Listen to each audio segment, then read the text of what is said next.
To ideal gases now. अब इसके अंदर हमारे पास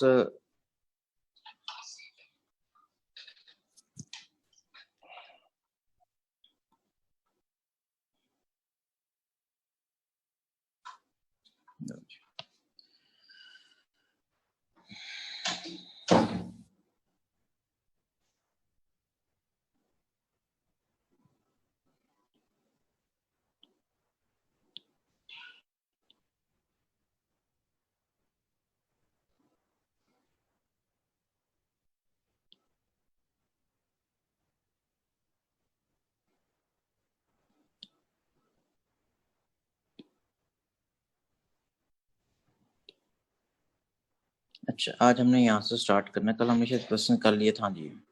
Avogadro's constant what is meant by definition लिखियो कि एवोगाड्रोस कांस्टेंट वगैरह जो है ना ये नंबर ही होता है। बेटे ये what is meant bye Avogadro's constant, what is meant by mole, इस किस्म की ना पूछी जाती हैं, जिसमें what is meant bye centre of gravity वगैरह पूछते हैं, इसलिए इस पे what is meant bye Avogadro's constant question मिलेगा आपको। नहीं है क्योंकि सिलेबस में है तो पूछा जा सकता, ठीक है। अब एवोगाड्रो कांस्टेंट होता है कि जब 12 ग्राम लेते हो यानी 0.021 केजी ऑफ कार्बन 12 का आइसोटोप लें, उसमें जितने नंबर ऑफ पार्टिकल्स होंगे, एटम्स होंगे या न्यूक्लियाई होंगे, ठीक है, उनको आप कह रहे होते हो एवोगाड्रोस कांस्टेंट है, ठीक है। Then this is representing the number of particles which are present in 1 mole. 1 mole का मतलब 1 मोल कितना होता है, जितने हमारे पास उसमें 0.6.02 टाइम्स 23 पार्टिकल्स होते हैं, ठीक है। तो वही number of atoms nuclei in 12 gram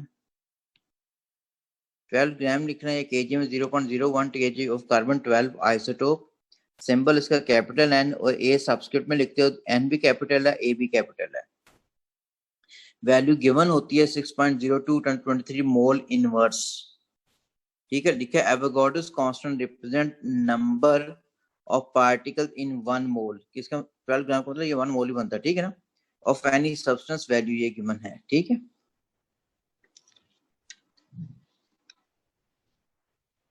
okay, next के अंदर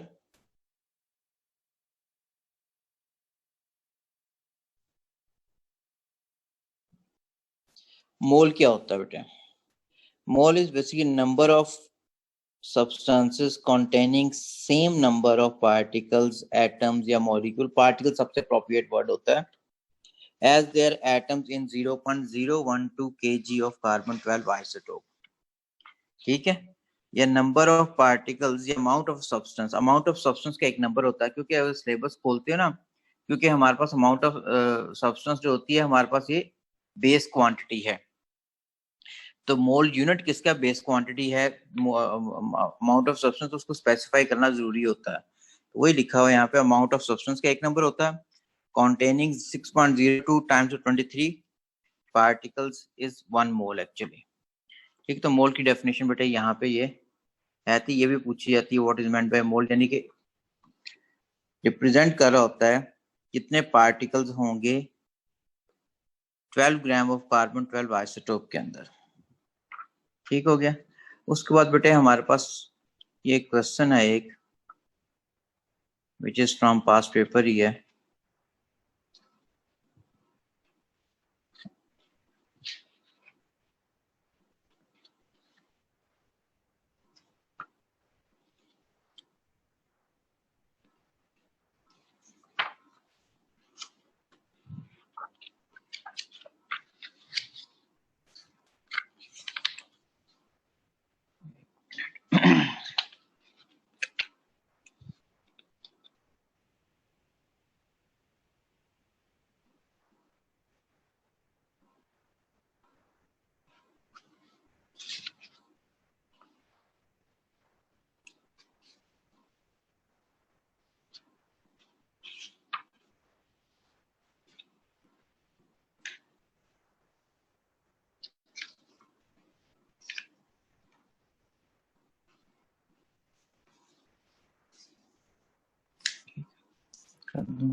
अच्छा बेटे उसके बाद क्वेश्चन था एक, हमारे पास दिस इज जून 15 का 4-2 वेरिएंट का क्वेश्चन नंबर है, question number 2। In a sample of gas at constant temperature, 5 atoms have the following speeds: 1.32, 1.50, 1.46, 1.28, 1.64 times 3. For these 5 atoms, calculate to 3s of the mean speed. यानी mean speed in सारों के mean speed निकालते हैं हम लोग। This is हमने ये चीज निकालनी है, तो सारों को ऐड अप करके 1.32 plus 1.50 plus 1.46 plus 1.28 plus 1.64 times 10 to raise पर 3 डिवाइड बाय 5 उसने कहा हुआ था, ये तो 5 से डिवाइड कर दोगे, यहाँ से जो भी आंसर आता है sir 1.44 into 10 is what? 1.44 times 10 to raise पर 3 मीटर पर सेकंड आ गया बेटा। फिर नेक्स्ट पार्ट के अंदर उसने पूछा हुआ है कि द मीन स्क्वायर्ड स्पीड। ठीक है, अभी तो मीन लिया आपने, अब मीन स्क्वायर लेना है, यानी कि पहले स्क्वायर लेके फिर मीन लेना उनका। ठीक है, रूट मीन स्क्वायर होता है ना, रूट मीन स्क्वायर, पहले स्क्वायर लेते हैं फिर मीन लेते हैं फिर ले रहे होते हैं इसको। ठीक है, तो मीन स्क्वायर के लिए बेटे पहले आप क्या करोगे, स्क्वायर स्पीड लोगे फिर उसका मीन लेना है। मीन स्क्वायर का मतलब होता है मीन स्क्वायर स्पीड, यानी स्पीड का पहले आपने स्क्वायर लेना है बेटे, फिर बाद में उसका उन सारों का मीन लेना है। ठीक है, एमएस, तो अगर पहले स्क्वायर स्पीड लेते हैं, ठीक है, अगर स्क्वायर स्पीड लेके उनका मीन लेना, या फिर डायरेक्ट कर दो ये वी मीन स्क्वायर, यानी स्क्वायर्स लेके फिर आपने उनका मीन लेना है। ठीक है, अब इसमें वैल्यूज गिवन थी 1.32 1.50 1.32 प्लस 1.50 प्लस 4628 1.46 प्लस 1.28 प्लस 1.64 1.64 का स्क्वायर टाइम्स 10 to raise पर 6 हो गया, तो इसका भी स्क्वायर आएगा 3 की पावर इट बिकम्स 6 देन। ठीक है, ओवर इसको 1 2 3 5 से डिवाइड कर दो। अब इसको आपने करना है तो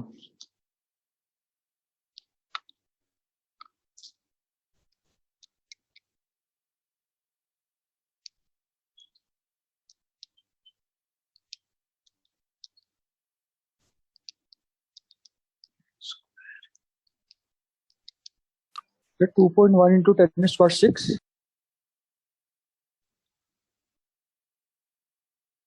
इसको 3 ऐसा उसने कहा बेटे लिखना है, 2.0904 आ रहा है ना जी सर बिल्कुल 2.09 बिल्कुल। तो बेटा इसको लिखा जाएगा फिर 2.09 टाइम्स 10 to raise पर 6 metre square second inverse square. तो मीन स्क्वायर लिया ना हमने, बात समझ आ गई। मीन स्क्वायर का ये पहले ये नहीं करना, क्योंकि पहले बच्चों ने गलती लास्ट टाइम कर रहे थे, मैंने टेस्ट में दिया होता बेटे मीन लिया होता ये, फिर नेक्स्ट क्वेश्चन में उसने कहा हुआ मीन स्क्वायर, तुमने उस जो हमारे पास जो मीन लिया था उसका स्क्वायर कर दिया। इस तरह नहीं होगा, स्पीड के साथ स्क्वायर है, पहले स्पीड का स्क्वायर लेना है फिर उसका मीन लेना आपने।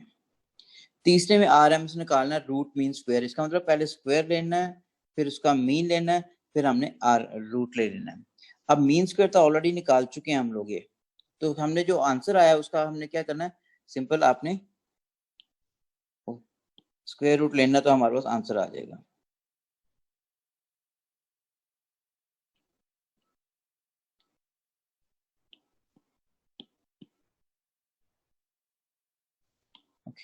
अब हमारे पास वी आर एम एस निकालना है।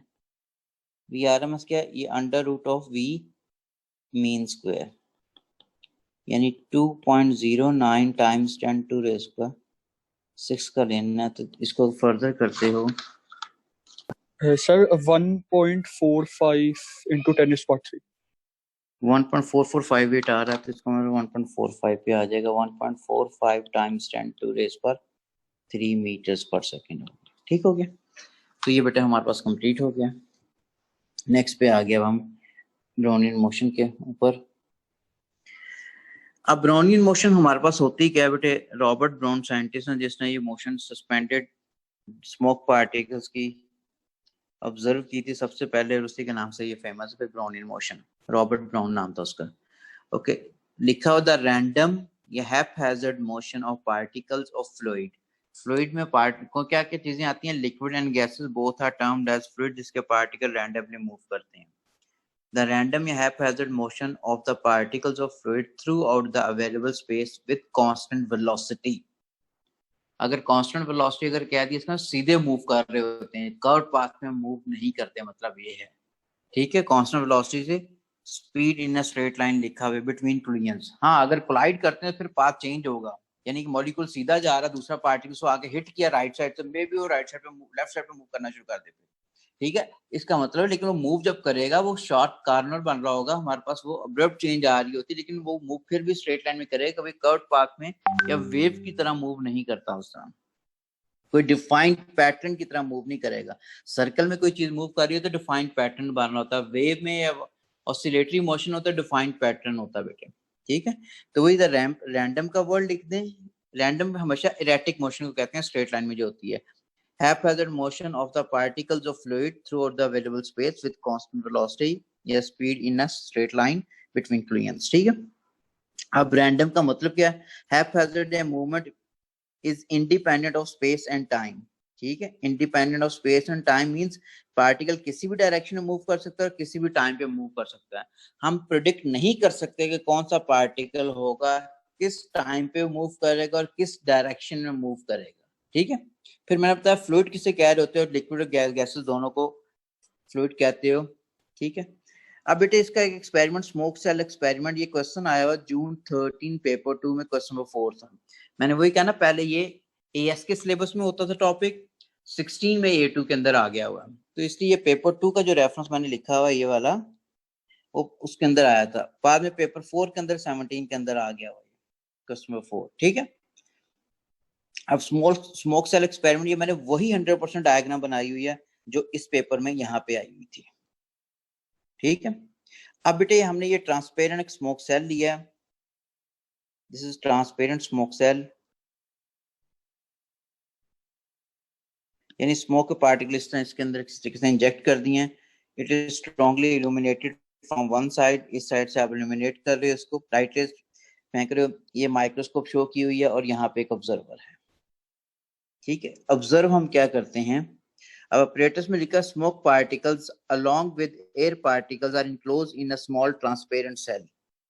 ठीक है, ये मैंने लिखा, smoke particles are strongly illuminated from a side and their motion is viewed using a microscope as shown in the diagram। ठीक है, इसके अंदर आपने इनक्लोज कर लिए, एयर पार्टिकल्स भी हैं और स्मोक पार्टिकल्स भी हैं। स्मोक पार्टिकल क्यों किए हैं कि उसका ग्रे कलर हमें इजीली विजिबल होता है, तो विजिबिलिटी बेहतर करने के लिए हमने स्मोक पार्टिकल इंजेक्ट किए हैं, या कोई भी कलरलेस गैस ले लेते हैं। ठीक, कोई भी कलर्ड गैस ले लेते हैं, क्योंकि एयर तो कलरलेस है, इसलिए स्मोक पार्टिकल्स हमने लिए थे। ठीक है, और दूसरा हमने क्यों इल्यूमिनेट किया, क्योंकि रिफ्लेक्शन की वजह से विजिबिलिटी बेहतर होती है। अब स्मोक पार्टिकल काफी स्मॉल होते हैं, ज्यादा बेहतर तरीके से व्यू किया जा सकता है कि माइक्रोस्कोप यूज कर रहे हैं, ये इसका है था। अब ऑब्जर्व हम क्या करते हैं, बड़ी इंपॉर्टेंट वर्डिंग है, small specks of light, light के हल्के हल्के स्पॉट से बनते हैं। ठीक है, ब्राइट स्पॉट से ब्राइट स्पेक्स कह लें। ठीक है, तो हमारे पास this is small specks of light या bright specks that move haphazardly randomly throughout the smoke cell. ठीक है, रीजन क्या है, रीजन ये है कि the random motion of the smoke particle is due to irregular collision of invisible air particles from all direction and compelled to move due to the resultant force due to change of momentum per unit time।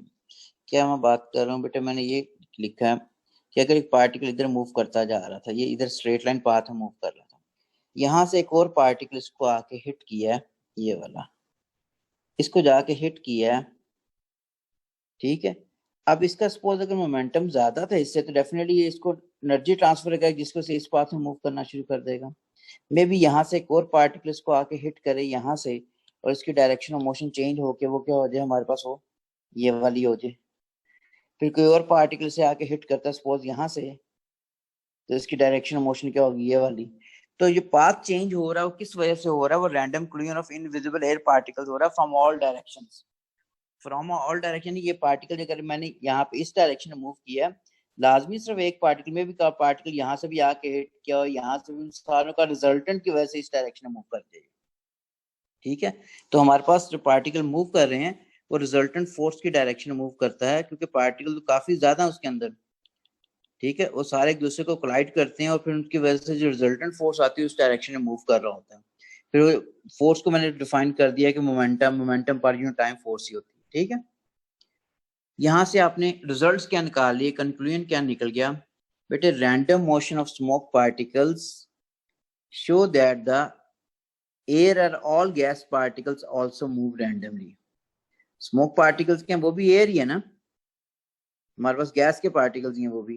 तो इसका मतलब यहाँ से result निकले सारी gas के या air के पार्टिकल्स हैं वो भी रैंडमली मूव करते हैं through out the available space. दूसरी कॉन्टिन्यूस मोशन है, ये नहीं होता पार्टिकल मूव करके रुक गया फिर आगे मूव कर रहा है, कॉन्टिन्यूस मोशन ऑब्जर्व हुई है हमारी। Continuous motion of smoke particles provide an evidence for the perpetual का मतलब ये था कॉन्टिन्यूस विदाउट एनी डिले, जो चीज खुद ब खुद ही चलती जा रही हो। परपेचुअल मोशन ऑफ गैस या एयर पार्टिकल्स, ठीक है, परपेचुअल मोशन ऑफ गैस या एयर पार्टिकल्स वो इसके थ्रू ऑब्जर्व हो रही होती है। तो ये हमारे पास ब्राउनियन मोशन थी बेटे। इसके बाद नोट में लिखा है same motion of pollen grain is observed if they are suspended in water. यानी आपने पोलन ग्रेन वाटर लिया, उसके अंदर पोलन ग्रेन्स आप उसके ऊपर फेंक दिए, यानी ये पानी लिया इसके अंदर पोलन ग्रेन फेंकोगे तो पोलन ग्रेन हमारे पास वो जो मेल रिप्रोडक्टिव पार्ट होता है फ्लावर का बेटे, वो यहाँ पे उसकी डेंसिटी कितनी कम होती है ऊपर ही फ्लोट करेगा। तो आपने क्या करना है, कोई स्टिरर लेके इसको स्टिर करना ताकि कुछ इसके अंदर सस्पेंड हो जाए पोलन ग्रेन यहाँ पे इस तरीके से। फिर इन्हीं को आप अगर ऑब्जर्व करते हो माइक्रोस्कोप के अंदर तो हम ये देखते हैं कि ये रैंडम इस तरह मूव कर रहे होते हैं बेटे। ठीक है, तो इस किस्म की मोशन भी मैंने लिखा है ऑब्जर्व होती है अगर पोलन ग्रेन्स को जो वाटर के सस्पेंड किया हो, तो यही चीज हमें मिल रही होती है।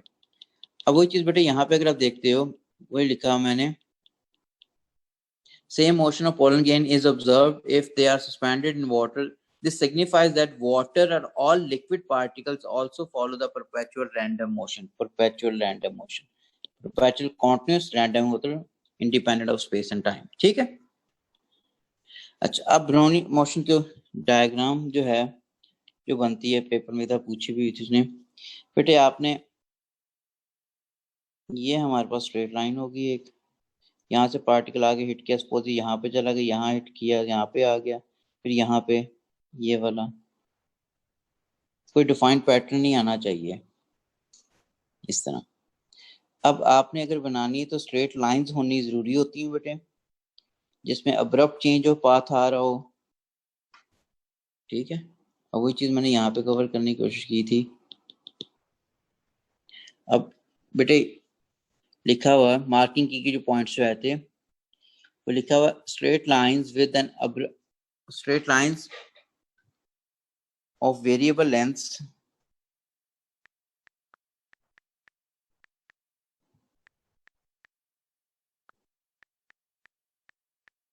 with an abrupt change of their paths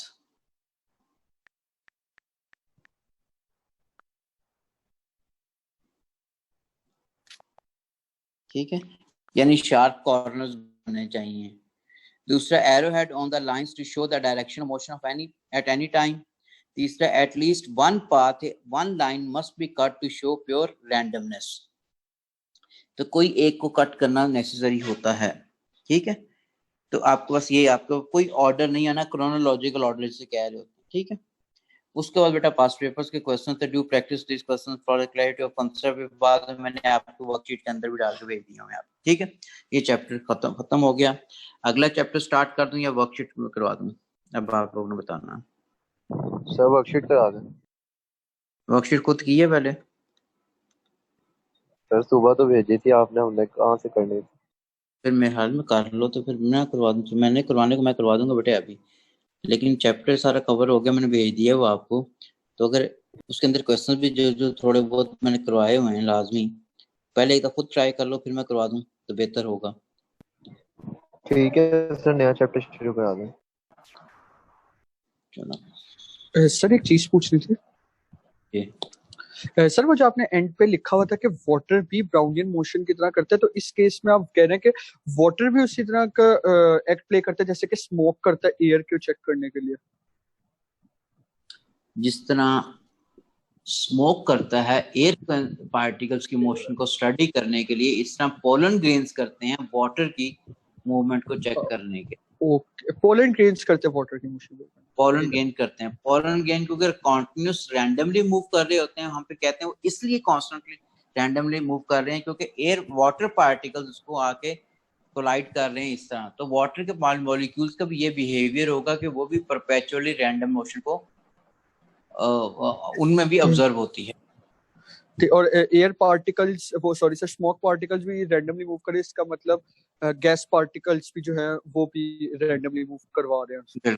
हाँ जी, ऐसे ही। ठीक हो गया। ओके बेटा, नेक्स्ट चैप्टर या तो हम टेम्परेचर का स्टार्ट कर लें या फिर thermal properties of material. Thermal properties of material start कर लेते हैं, इंपॉर्टेंट चैप्टर है। सर जो छोटा है वो करा दें स्टार्ट। वो तो टेम्परेचर का है, मैं बड़ा ना कर लें पहले। वो तो टेम्परेचर, वही टेम्परेचर स्टार्ट करते हैं, छोटा जो पहले कहते हैं वो स्टार्ट करते हैं। Thank you sir. But next chapter आ गया टेम्परेचर।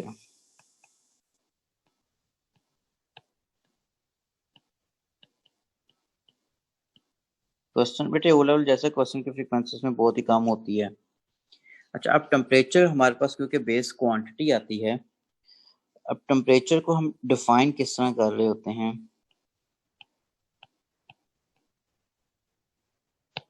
अब टेम्परेचर को बेटे डिफाइन करने के लिए हम ये फॉर्मूला पढ़ चुके हैं कि हमारे पास हाफ m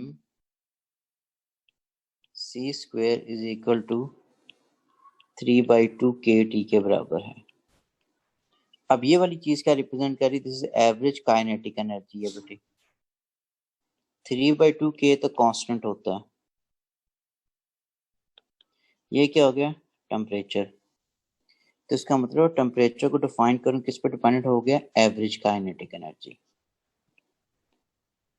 ठीक है, अब इसकी डेफिनेशन पे क्या हो जाएगी, ये दिस बेस फॉर्मूला, क्योंकि जो हम यूज करते हैं इसको डिफाइन करने के लिए, ऑल्दो टेम्परेचर जो है वो बेस क्वांटिटी है, in terms of kinetic energy 100% define नहीं होती, लेकिन हम इसको अगर डिफाइन आएगा तो इसी इक्वेशन को यूज करके हम डिफाइन करेंगे।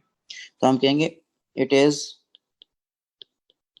The average kinetic energy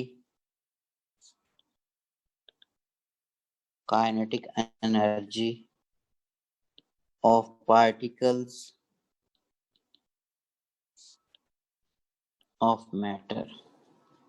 It is the average kinetic energy of the particles of matter. ठीक है, यानी इस फॉर्मूले को मैंने इस रिलेशनशिप को यूज किया इसको डिफाइन करने के लिए।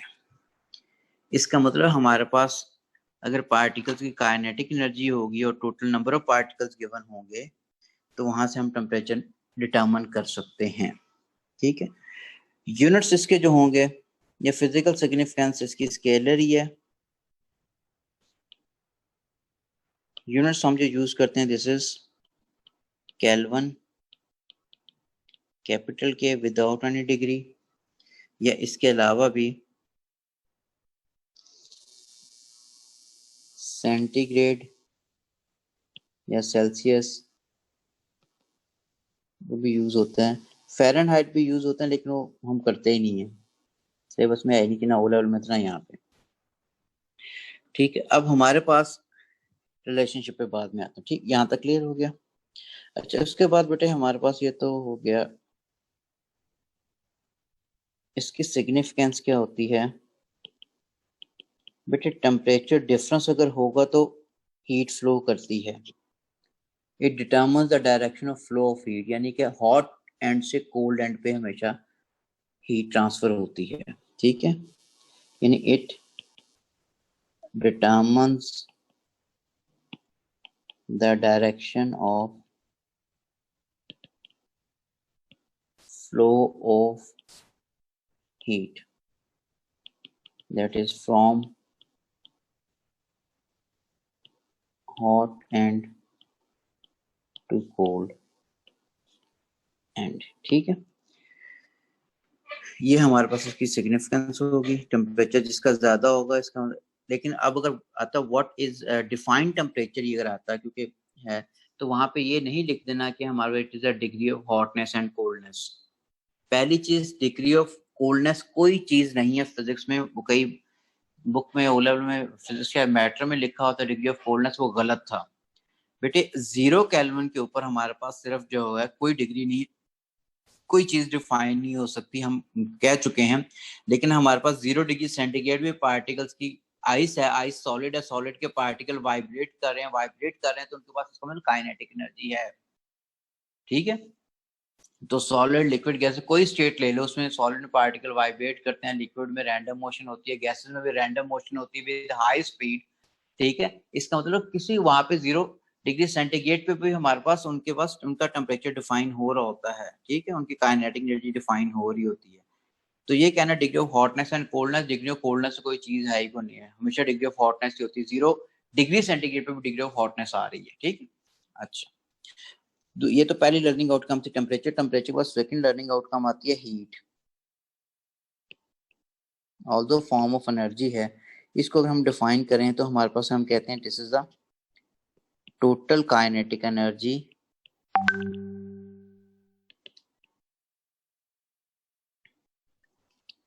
Of particles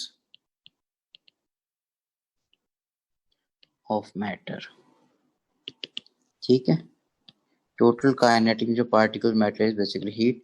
simple Q represent करते हैं, Q is equal M C delta theta, ये Q is equal M L हम पढ़ लेंगे। हमारे पास यूनिट्स इसके क्या होते हैं, this is measured in joule. Physical significance क्या है, स्केलर। अब हमारे पास दोनों में रिलेशनशिप क्या आता है बिटवीन टेम्परेचर एंड हीट। ठीक है, relationship between heat and temperature।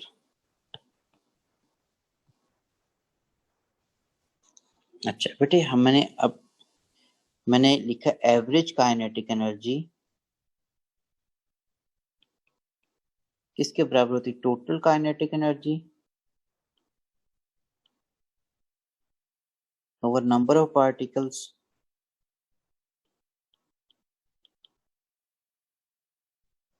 ठीक है, अब एवरेज काइनेटिक एनर्जी क्या आती है, हीट, ये टेम्परेचर होता है।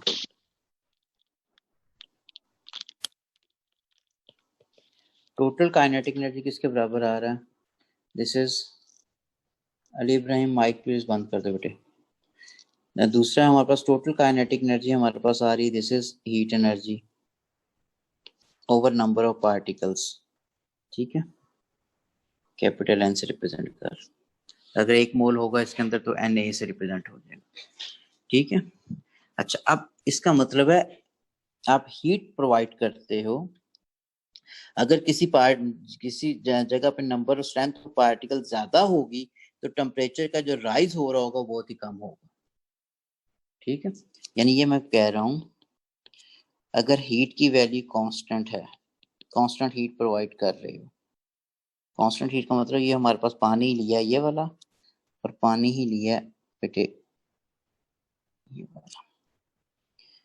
ठीक है, इसके अंदर हमारे पास ये है, ये 1 लीटर ले लिया आपने और ये सपोज 2 लीटर्स ले लिया बेटे।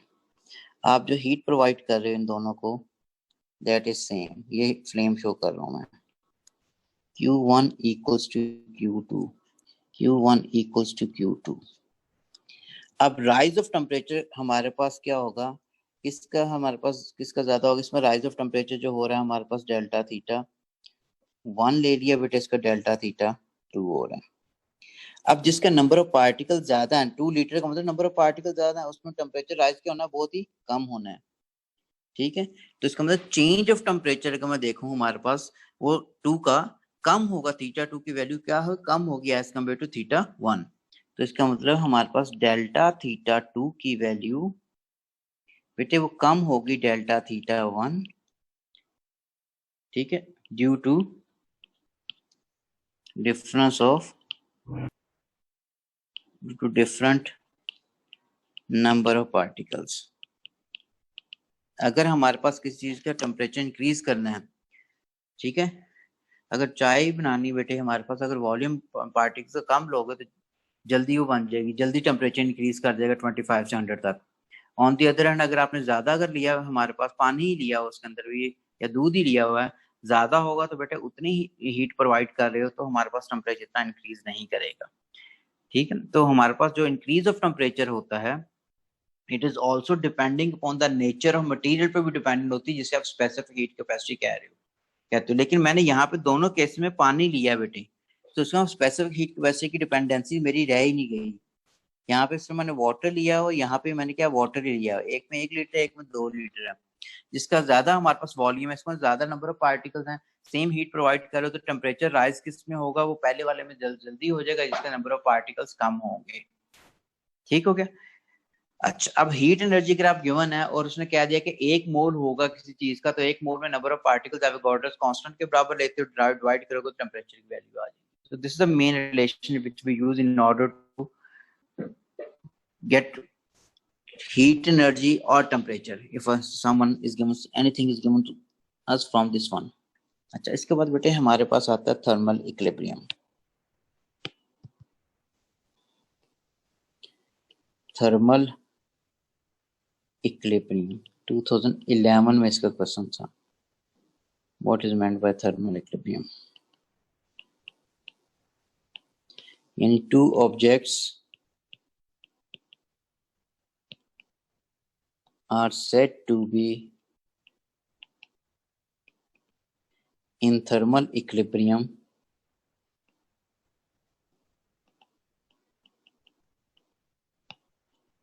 if there is no net transfer of energy in between them. Two objects are said to be in thermal equilibrium if there is no net transfer of energy in between them. No net transfer of energy. Transfer of energy means transfer of heat ही, ठीक है, transfer of heat energy लिख लो, heat लिख लो,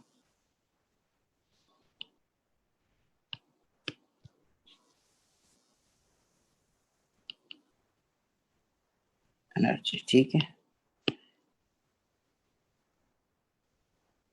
Okay. Two objects are said to be in thermal equilibrium if there is no net transfer of energy in between them। ठीक है, अब इसकी मैं example अगर कोट अगर करूं, बेटे एक कप कंसिडर कर लिए ये वाला, जिसके अंदर कॉफी है, चाय है, अप टू दिस लेवल। इसका इनिशियल टेम्परेचर हमारे पास, suppose this is 95 degree centigrade है, and atmosphere temperature is 25 degree centigrade. Now this tea particles या coffee particles will transfer energy by all means, conduction, convection, radiation and evaporation. ठीक है, due to इस temperature will start decreasing due to, और हो क्यों हो रहा है, टेम्परेचर डिफरेंस आ रहा है, बाहर 25 और ये क्या है 95 है। अब बेटे इसने सपोज साइडों से या इसकी बेस से जो एनर्जी ट्रांसफर हुई मैंने वो 1 लिख ली यहाँ पे। ये क्या होगी, 1 हमारे पास किसके थ्रू हो रही है, कंडक्शन, ओला में पड़ी होती कंडक्शन की आपको। ठीक है, सेकंड क्या होनी है, टॉप के ऊपर यहाँ पे होनी है, या इनसाइड दिस वन होनी है। ठीक है बेटे, यहाँ पे जो हो रही है या यहाँ पे इसके अंदर जो हो रही है, दिस इज, ये कन्वेक्शन हो रही है। तीसरा अगर मैं कंसिडर करते हैं हम, हर तरफ जो जा रही है ये वाली,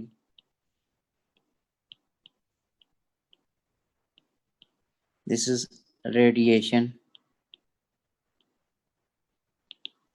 फोर्थ वन जो हमारे पास हो रही है यहाँ पे इसकी सरफेस के ऊपर, दिस इज एवेपोरेशन। अच्छा, अब बेटा इसने by all mean energy transfer करना शुरू कर दी। एनर्जी ट्रांसफर करके थोड़ी देर बाद हम देखेंगे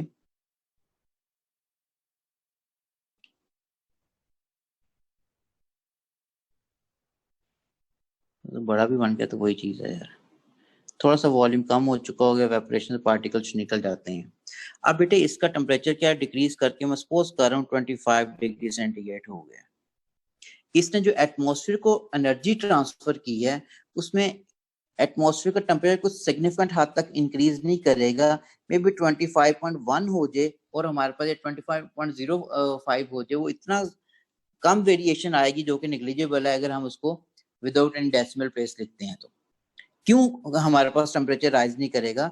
एटमॉस्फेयर के बेटे हम पहले पढ़ चुके हैं, एटमॉस्फेयर के नंबर ऑफ पार्टिकल्स बहुत ज्यादा, हीट तो गई है उसको, लेकिन नंबर ऑफ पार्टिकल बहुत ज्यादा होंगे तो टेम्परेचर क्या होगा? बहुत कम चेंज होगा। एटमॉस्फेयर तो पार्टिकल हर जगह पार्टिकल, एटमॉस्फेयर एटमॉस्फेयर यहाँ पे हर तरफ, तो इसका मतलब है जो हमारे पास एनर्जी ट्रांसफर हो रही है एटमॉस्फेयर को, वो हमारे पास हो तो रही है भाई ऑल मीन, चारों प्रोसेस के थ्रू हो रही है, लेकिन एटमॉस्फेयर के नंबर ऑफ पार्टिकल्स बहुत ज्यादा होने की वजह से एटमॉस्फेयर का टेम्परेचर कोई सिग्निफिकेंट हद तक इंक्रीज नहीं करेगा, ये हम पहले कर चुके हैं। तो एटमॉस्फेयर टेम्परेचर सपोज 25.05 होता है, and if we write in 2 student figure में लिखते हैं तो 2 SF तक वो हमारे पास नेग्लिजिबल है बेटे, हम उसको वैसे नेग्लेक्ट कर देते हैं, तो अप्रोक्सीमेटली वो 25 ही रहा है और इसका टेम्परेचर डिक्रीज करके हो चुका है 25। ठीक है, क्या अब भी हमारे पास ये टी के पार्टिकल्स सर सर उसके बाद भी वेपोरेशन से एनर्जी ट्रांसफर होती नहीं रहेगी, वो जो more energetic particles keep living? जब टेम्परेचर सेम हो गया? जी सर। ठीक है होती रहेगी, बिल्कुल ठीक, ये मैंने पूछा भी यही था, होती रहेगी। अच्छा, अब बेटे मैंने इसमें ना क्वेश्चन आपसे ये पूछा था कि अब एटमॉस्फेयर का टेम्परेचर 25 है और टी के पार्टिकल का टेम्परेचर भी 25 है, क्या अब भी टी के पार्टिकल एक्सटर्नल एटमॉस्फेयर को एनर्जी ट्रांसफर करेंगे? तो बिल्कुल करेंगे। क्यों करेंगे? क्योंकि ये 25 डिग्री सेंटीग्रेड किसको रिप्रेजेंट करता है? ये 25 डिग्री सेंटीग्रेड रिप्रेजेंट कर रहा है उसकी एवरेज काइनेटिक एनर्जी को। ठीक है, 25 डिग्री सेंटीग्रेड रिप्रेजेंट कर रहा है उसकी एवरेज काइनेटिक एनर्जी को। ठीक है, क्यों? टेम्परेचर क्या रिप्रेजेंट करता है? Average kinetic energy. Average kinetic energy का मतलब कुछ पार्टिकल हैं जिनकी एनर्जी ज्यादा होगी और कुछ पार्टिकल हैं जिनकी एनर्जी कम होगी। ठीक है, जिन पार्टिकल की एनर्जी ज्यादा होगी they will leave the surface by the process of evaporation. Evaporation अभी भी होनी है बेटे इसके अंदर, बाकी नहीं होंगे लेकिन एवेपोरेशन अभी भी हो रही है इसकी। ठीक है, तो अगर एवेपोरेशन अभी भी हो रही है यहाँ से, ये जो है ये अभी भी एवेपोरेशन हो रही है, और क्यों हो रही है? क्योंकि हमारे पास 25 डिग्री सेंटीग्रेड रिप्रेजेंट कर रहा है average kinetic energy. Average kinetic energy का मतलब यह है कुछ पार्टिकल जिनकी एनर्जी ज्यादा और कुछ पार्टिकल जिनकी एनर्जी कम है। अन्ना असगर बेटे अपना माइक बंद करो।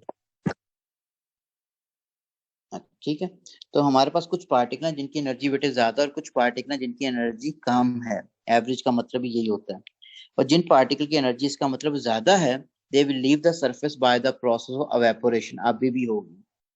अगर जो ही एवेपोरेशन होती है, हमने ओ लेवल में पढ़ा था एवेपोरेशन क्या कूलिंग प्रोसेस होता है बेटे। हाईली एनर्जेटिक पार्टिकल अगर इसमें से निकल जाएंगे तो leaving behind low energy particles due to which temperature of the remaining liquid should decrease.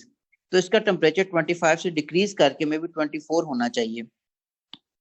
Suppose अगर इसका टेम्परेचर 24 ही होता है, ठीक है, जो ही 24 डिग्री सेंटीग्रेड टेम्परेचर होता है तो अब इसका टेम्परेचर ज्यादा है, इसका टेम्परेचर कम हो गया, तो अब एटमॉस्फेयर के पार्टिकल एनर्जी ट्रांसफर करेंगे बाय ऑल मीन, कंडक्शन होती है, कन्वेक्शन होती है, ब्ला ब्ला, जो भी सारे प्रोसेस के थ्रू एनर्जी वो अब ट्रांसफर करेंगे।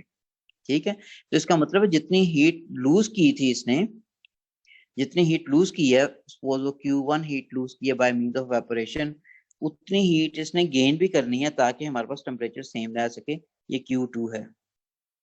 ठीक है, मे बी कंडक्शन है, ट्रांसफर ऑफ हीट के other mechanism, transfer heat, conduction, convection, radiation सारी। ठीक है, तो इसका मतलब है Q1 जो है Q2 के बराबर। अब ऊपर डेफिनेशन लिखो, देखो मैंने लिखा two objects are said to be in thermal equilibrium if there is no net transfer of heat in between them. ठीक है, नेट ट्रांसफर ऑफ एनर्जी 0 होनी चाहिए, यानी जितनी हीट लूज हुई है उतनी हीट गेन भी होनी चाहिए। ठीक है, इसको अगर मैं आगे भी लिखूं तो आई शुड राइट हियर, तो हीट लॉस जो है हीट लॉस, आगे पेज पे चले जाते हैं, ठीक है। तो इसके अंदर हीट लॉस जितनी हो रही है इसके अंदर उतनी that is equal to heat gain के बराबर होनी चाहिए। क्यू लॉस जो है that is equal to Q gained, ठीक है। नेट क्या हो जाएगा, Q lost minus Q gained, this is equal to 0। तो अब ये जो स्टेट आ रही है, ये जो स्टेज आ रही है, इसको आप कह रहे होते हो थर्मल इक्विलिब्रियम है। तो two objects are said to be in thermal equilibrium if there is no net का वर्ड होना जरूरी है आपका। मैं क्या